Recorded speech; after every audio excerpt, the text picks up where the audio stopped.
Have you ever had someone come to you with the same problem over and over again? Not a new problem, the same problem. The same complaint, the same drama, the same frustration, basically the same situation. And because you care about them, you try to help. You listen, you offer advice, you share experience, you share your experience.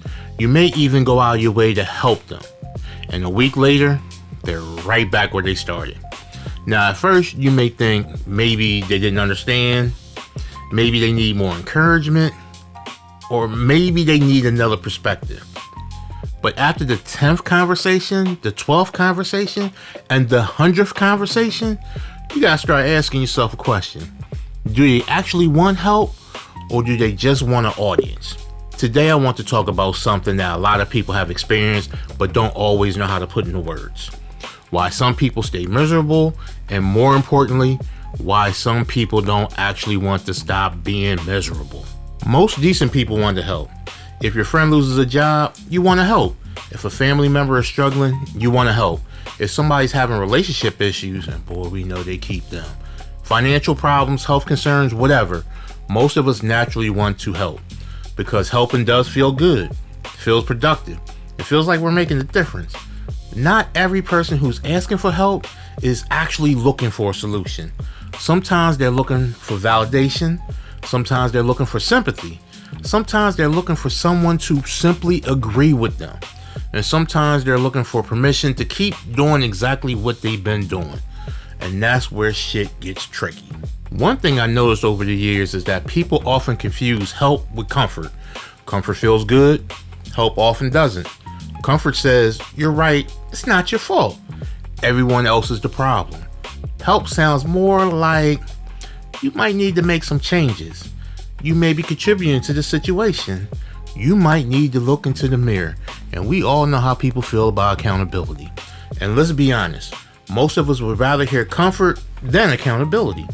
Because accountability is work. Accountability means change. Accountability means we have to admit we've been making some bad decisions, which many won't admit it anyway. That's not fun, that's not easy, but that's where the growth really happens. Without accountability, you're going to keep encountering the same thing again, and again. Now, this is the part that makes people very uncomfortable. Sometimes misery comes with benefits. Not good benefits, definitely not healthy benefits, but benefits period. Think about it. When somebody is constantly struggling, what do they often get?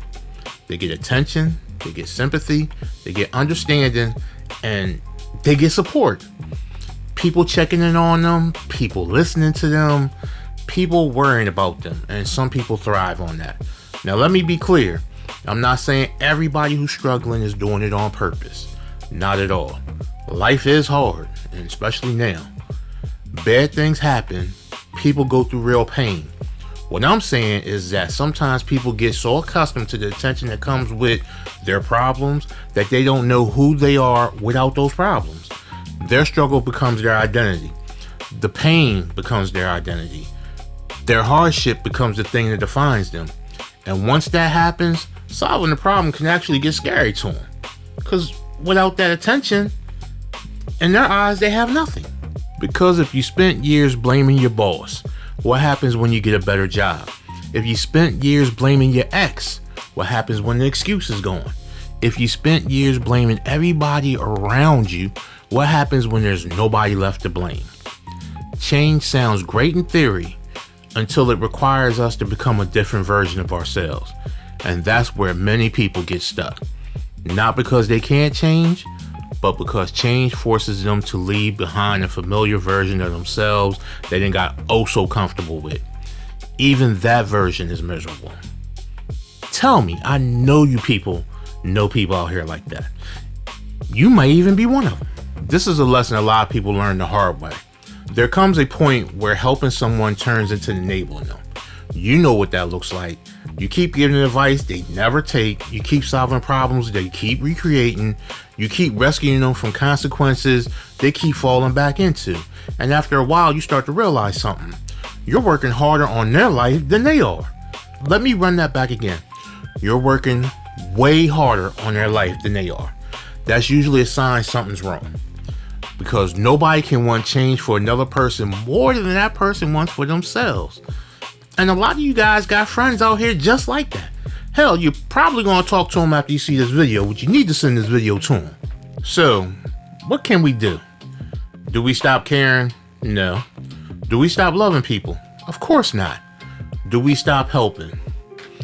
That depends, but no.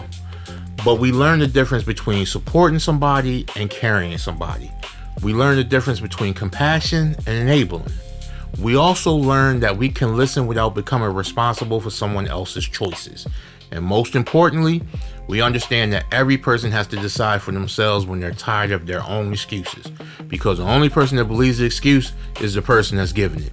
You can provide advice, you can provide encouragement, you can provide support, but eventually the person has to take ownership of their own life, because nobody can save somebody who's committed to staying exactly where they are.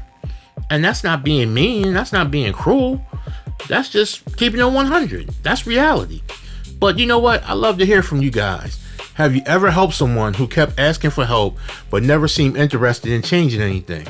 Or maybe you've been that person at some point in your life. Drop a comment below. Come on, let's talk about it. Until next time, this is your uncle's favorite uncle. Hey, Uncle Tuck. Take care of yourselves and take care of each other. And I'll see you on the next video.